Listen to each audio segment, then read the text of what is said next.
I was wandering around here the last couple of weeks wondering when this was going to start, because I'm here now almost 16 years, not half as long as the chair, obviously.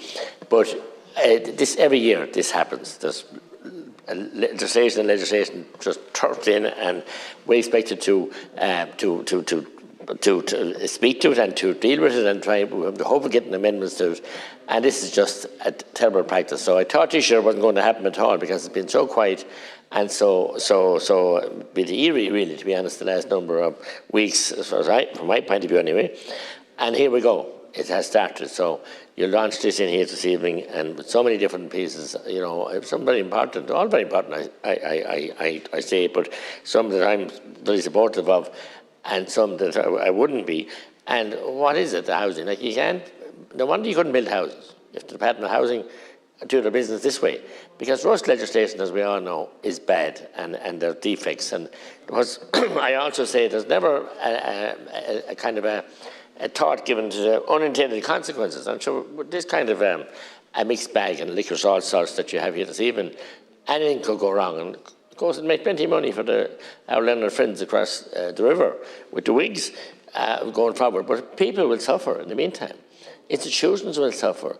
We are all for wave power, wind harness and that. But look, this is a conglomerate of a dolly mixture that I'm not happy with. My colleagues in the rural independents aren't happy with.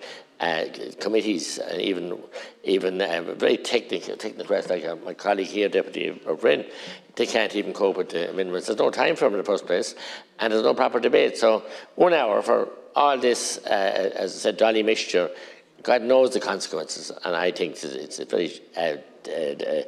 very shoddy and it's deliberate on behalf of the government, obviously. A successive governments like Deputy O'Brien, I'm not blaming the officials, they're doing what they're asked, but it's just too much, and it's just not proper respect or regard for aspects. So you mentioned the rates are in there, and changing the situation regarding the payment and collection of rates, but with issues with that.